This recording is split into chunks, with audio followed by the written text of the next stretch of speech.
Praise the Lord. சர்வலோகத்தின் ஆண்டவரும் நம்முடைய இரட்சகருமாகிய இயேசு கிறிஸ்துவின் நாமம் மகிமைப்படுவதாக. வானத்தையும் பூமியையும் உண்டாக்கின இஸ்ரவேலின் தேவனாகிய கர்த்தருக்கு ஸ்தோத்திரம் உண்டாவதாக. இன்றைய நாளில்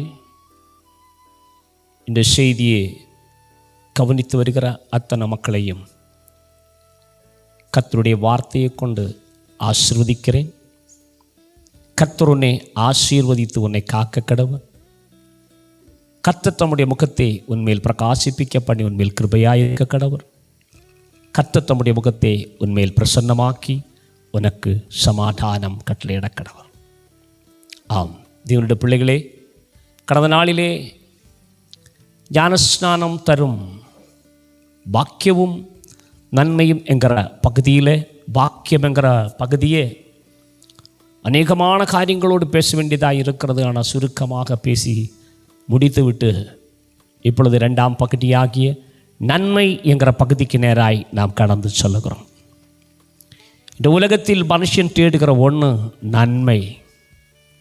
இந்த நன்மையை கண்டடைகிறவனுடைய வாழ்க்கையில் தான் வாழ்விலுள்ள ஜீவன், சுகம், பலம், ஆரோக்கியம், நிறைவு, சம்பூரண நிறைவு இவைகளை அடைய முடியும். அதை நீங்கள் இந்த வசனத்தை கவனிக்கும்போது உங்களுக்கு தெரியும். நீங்கள் அந்த மகிமையான அனுபவம் உடையவர்களாக இருக்க வேண்டும்.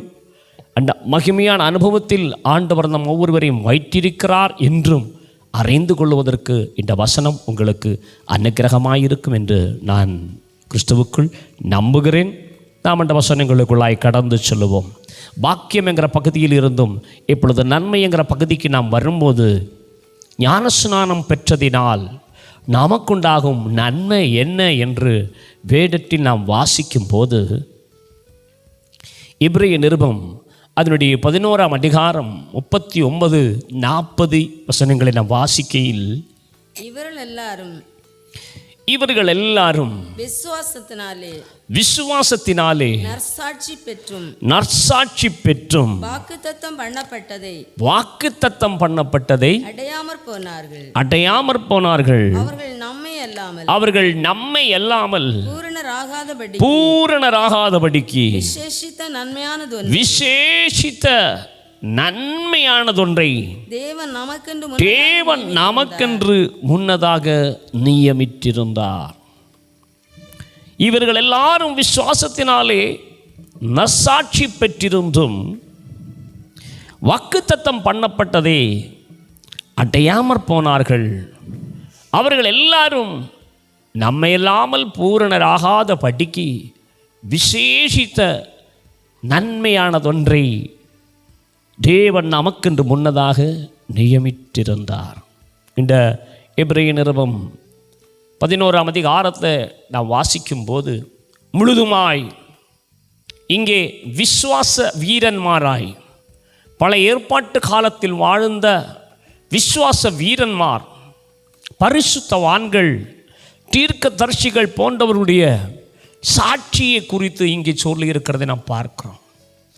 இவ்வளவு வல்லமையான சாட்சி உடையவர்களாக இருந்தும் அந்த தேவன் நமக்கு நியமித்திருந்த விசேஷித்த நன்மை அவர்களுக்கு கொடுக்கப்படவில்லை.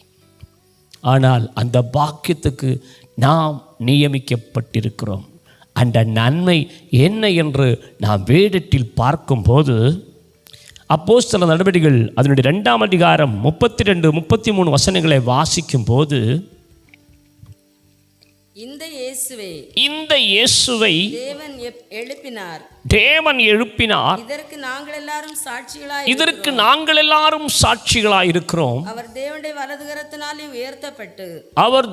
வலது கரத்தினாலே உயர்த்தப்பட்டு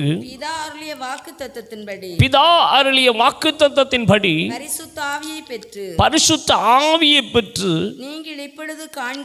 நீங்கள் இப்பொழுது காண்கிறதும் கேட்கிறதுமாகிய இதை பொழிந்தருளினார். இங்கே நாம் வாசித்ததான வசனம், அவர் தேவனால் உயர்த்தப்பட்டு இப்பொழுது பரிசுத்த ஆவியை பெற்று இவைகளை நமக்கு பொழிந்தருளினார். பரிசுத்த ஆவியை பெற்றார். அந்த பரிசுத்த ஆவியை குறித்து நாம் வேதத்தில் பார்க்கும்போது இயேசு கிறிஸ்துவானவர் 3 விதமாய் பரிசுத்த ஆவியின் அனுபவம் உடையவராய் இருக்கிறதை நாம் பார்க்கிறோம்.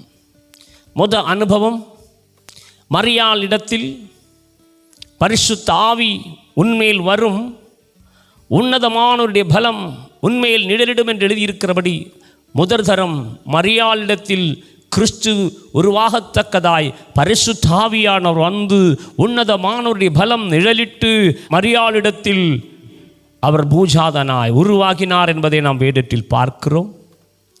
30 வயசுக்கு பின்பு யோவான் ஸ்நாபகன் ஞானஸ்நானம் கொடுக்கிறார் என்று கேள்விப்பட்டு அவர் கடந்து போய் ஞானஸ்நானம் பெற்றபோது பரிசுத்த ஆவி ஒரு புறாவின் ரூபத்தில் இறங்கி வந்தார் என்று நாம் பார்க்கிறோம்.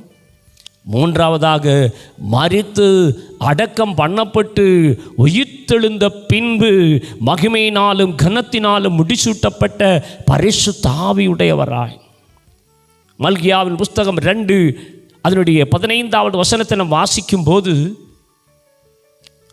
அவர் ஒருவனை அல்லவா படைத்தார், ஆவி அவரிடத்தில் பரிபூரணமாயிருந்ததே என்றார். ஆவி அவரிடத்தில் பரிபூரணமாயிருந்தது. அப்பரிபூரணமான ஆவியின் மகிமையை விட்டுதான் தம்மை தாமே வெறுமை ஆக்கி அடிமேன் ரூபம் எடுத்து மனுஷ சாயலானார் என்று வேதம் சொல்ல. அந்த மகிமைக்கு திரும்ப ஏறி போகிறதை காண்பீர்களானால் எப்படி இருக்கும் என்றும் இயேசுவானவர் யோவான் சுவிசேஷம் அதனுடைய 6ஆம் அதிகாரம் 62வது வசனத்தில் சொல்லி இருக்கிறது நாம் பார்க்கிறோம்.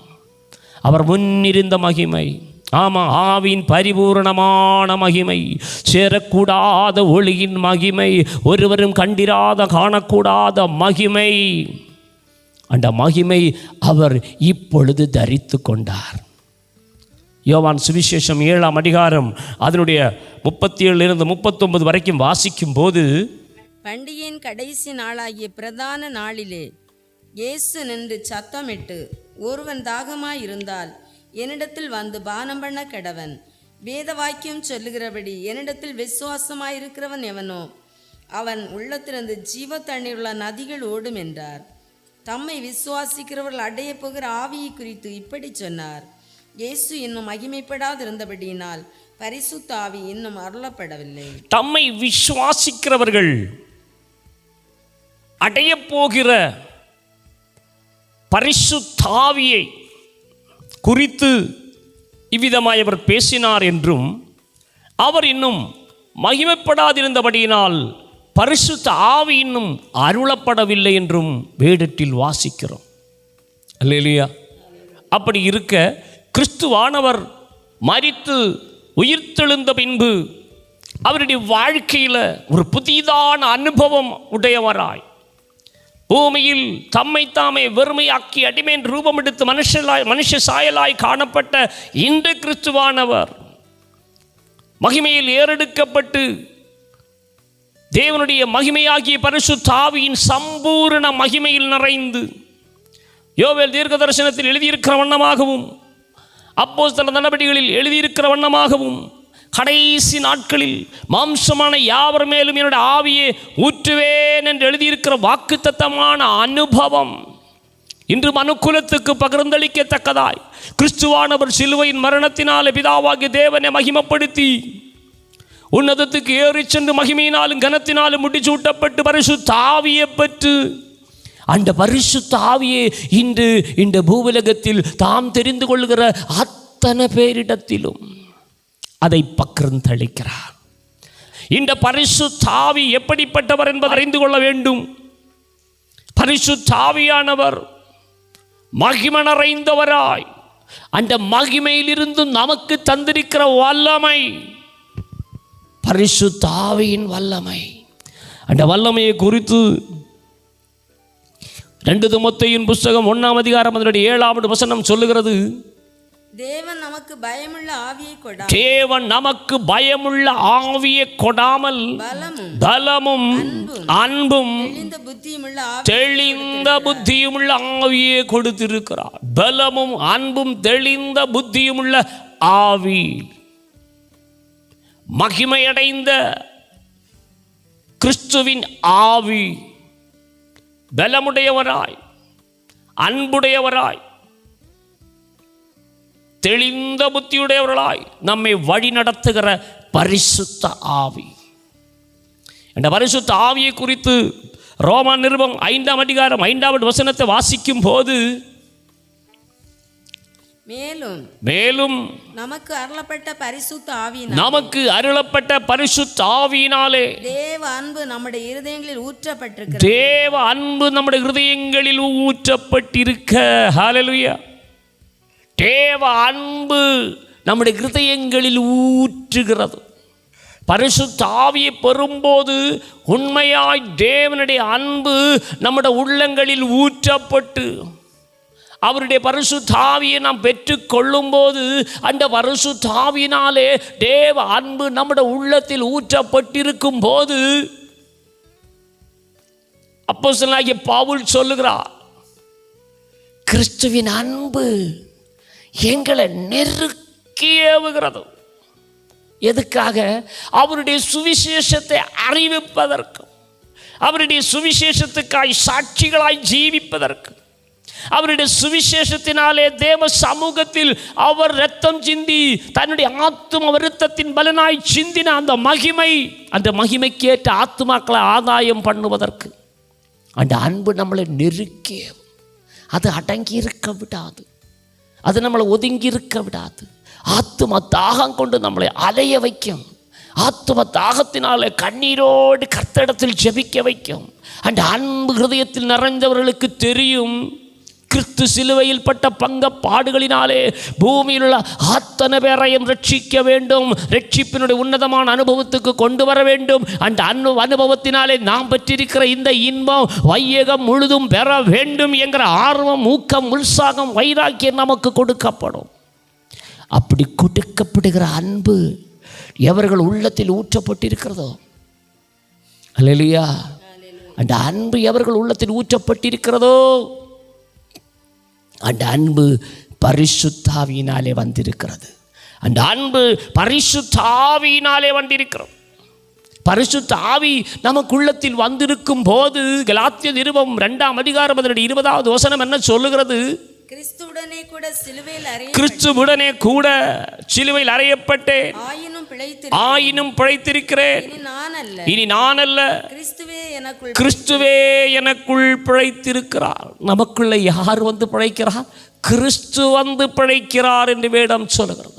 கிறிஸ்து வந்து நமக்குள்ளே வந்து பிழைக்கிறார், நமக்குள்ளே வாசமாயிருக்கிறார், நமக்குள்ளிருந்தும் கிரியை செய்கிறவராய் காணப்படுகிறார். ஆனால் கிறிஸ்து எப்போ நம்முடைய உள்ளத்தில் வந்து வாசம் செய்தாரோ, எப்பொழுது ஒருவன் பரிசுத்த ஆவியை பெற்றாரோ, அந்த பரிசுத்த ஆவி உனக்குள் வந்திருக்கும் போது வேதம் சொல்லுகிறது, நீ பாவத்தை வென்றவராய். கிறிஸ்துவனுக்குள் இருக்கும் போது கிறிஸ்துவானவர் சிலுவையில் உண்டு பண்ணின பாவத்தை வென்ற அனுபவத்தோடு நீ இந்த பூமியில் ஏற்படுத்தப்பட்டிருக்கிறாய். அதில் இனியும் வாழ்க்கையில் பாவம் காணப்படக்கூடாது. நீ பாவம் செய்கிறவனாய் காணப்படக்கூடாது. பாவ இச்சைகளுக்கு இடம் கொடுக்கிறவனாய் காணப்படக்கூடாது. பாவ துர்குணங்களுக்கு இடம் கொடுக்கிறவனாய் காணப்படக்கூடாது. எல்கைக்காக சொத்துக்காக அடி வைக்கிறவனாய்,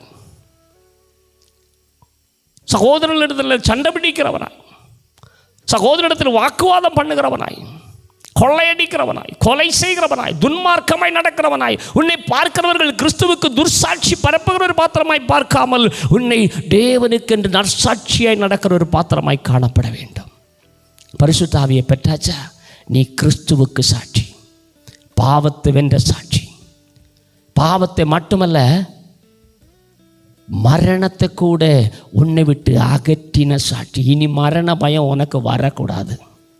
உன் வாழ்க்கையில் இனி மரண பயம் இருக்கக்கூடாது. ஏனென்ற வேதம் சொல்லுகிறது, பலமும் பயத்தின் ஆவியே கொடாமல். இனி பயத்தின் ஆவி உன்னிடத்தில் இல்லை.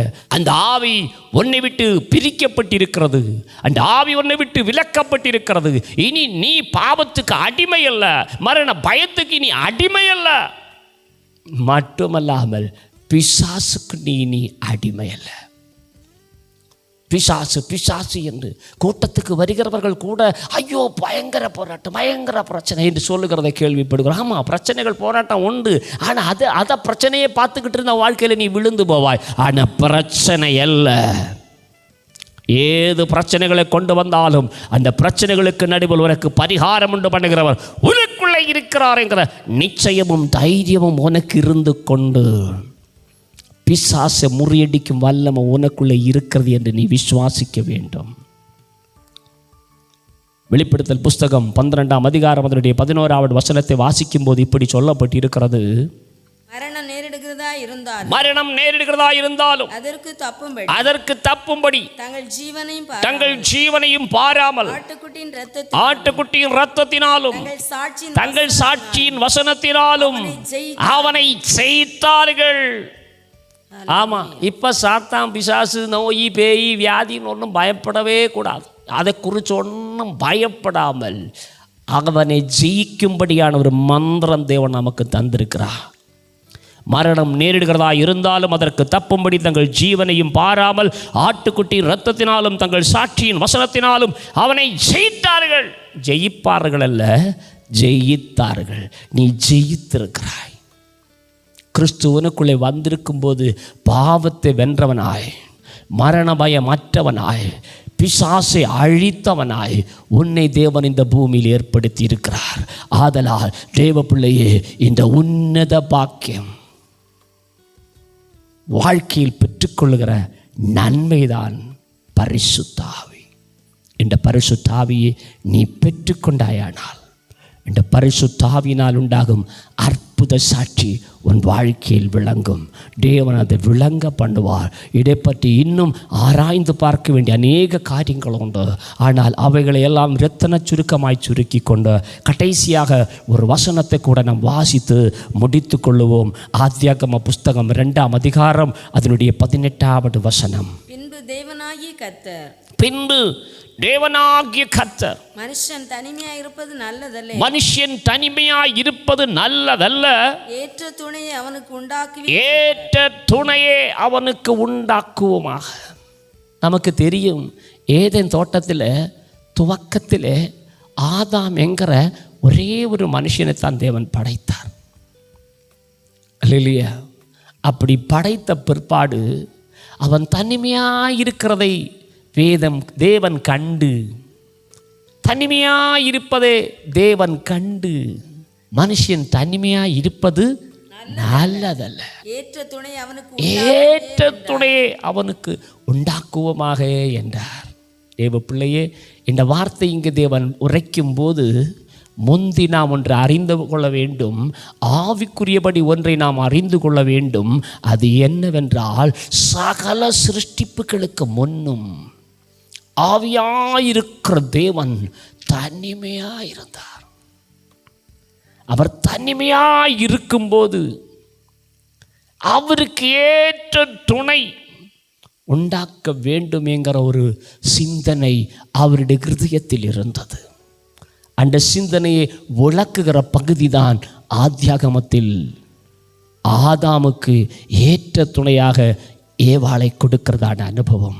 ஆனால் அந்த ஆதாமுக்கு ஏற்ற துணையாக கொடுத்த ஏவாள் தேவன் எதை செய்யக்கூடாது என்று சொல்லி ஆதாமை ஏற்படுத்தினாரோ அந்த தீமையை செய்வதற்கு உடந்தையாயிருந்து ஆதாமை கெடுத்த ஒரு பாத்திரமாய் விளங்கினார். ஆனால் அப்படி வஞ்சிக்கிற ஆவி, ஏமாற்றுகிற அனுபவங்களுக்கு ஒப்புக்கொடாமல், எந்த வஞ்சிக்கிற ஆவியுடைய இஷ்டங்களுக்கும் ஒப்புக்கொடாமல் மனுக்குலத்தின் நடுவில் இருந்து தம்மோடு கூட இருக்கும்படி தேவன் தெரிந்து கொண்டவர்களை தாவே நடத்த வேண்டும் என்கிற அவருடைய திட்டத்தை நிறைவேற்றுவதற்காக மனுக்குலத்தின் நடுவில் மனுஷனாய் வந்து மனுக்குலத்தின் பாவத்தை முழுதும் சிலுவையில் சுமந்து கொண்டு கோர சிலுவையில் தம்முடைய கடைசி சுட்டு இரத்தமும் சிந்தி தன் ஜீவனை ஈன்று அவர் உண்டு பண்ணின இந்த ரட்சிப்பினால் அவர் கொடுக்கும் பரிசுத்த ஆவி அவருக்கு சொந்தமானவர்கள் என்று வேதம் சொல்லுகிறது. இந்த பரிசுத்த ஆவியை பெற்றவர்கள் எல்லாம் தேவனுக்கு சொந்தமானவர்கள். தமக்கு சொந்தமானவர்கள் தம்முடைய மகிமைக்கு புகழ்ச்சியாக மீட்கப்படுவார்கள் என்பதற்கு ஆவியானவர் தாமே அதற்கு அச்சாரமாயிருக்கிறார் என்று வேதம் சொல்லுகிறது. அவருக்கு சொந்தமானவர்கள், தேவனுக்கு சொந்தமானவர்களாய் தேவன் நியமிக்கிற பாத்திரங்கள் தான் பரிசுத்த ஆவியை பெற்றவர்கள். நீ ஞான ஸ்நானம் பெற்றுக்கொண்ட போது பரிசுத்த ஆவியை பெற்றீர்களா? நீங்கள் பரிசுத்த ஆவியை பெற்றிருக்கிறீர்களானால் நீங்கள் தேவனுக்கு சொந்தமானவர்கள். இப்பொழுது இந்த நெஞ்சில் அடிக்க முடியும், என் அப்பாவுக்கு நான் சொந்தம், என் அப்பாவுக்கு நான் சொந்தம், வானத்தையும் பூமியை உண்டாக்கின தேவனுக்கு நான் சொந்தம், அவர் எனக்கு சொந்தம், நான் அவருக்கு சொந்தம் என்று மேன்மை பாராட்டக்கூடிய பாக்கியம். இன்னும் அநேக காரியங்கள் வேதவசனத்தில் மறைந்திருக்கிறது. அவைகளை எல்லாம் எடுத்துரைக்கிறது மிக கடினமான காரியம். ஏனென்றால் அளவில்லாத நேரம் அதற்காக எடுக்க வேண்டும். ஆனால் இன்றைய நாட்களில் தேவ வசனத்தோடு அதிகமாக இருக்க வேண்டும் என்று விரும்புகிறவர்கள் மிக குறைவாக இருக்கிறபடியால் மிக சுருக்கமாக முடித்து கொள்கிறேன். இந்த வசனம் நீங்கள் அறிந்து கொண்டு இந்த நன்மையை இன்னும் நீங்கள் அடையவில்லை என்றால், ஞான ஸ்நானம் பெற்று பரிசுத்த ஆவியை இன்னும் அடையவில்லை என்றால், நிச்சயமாக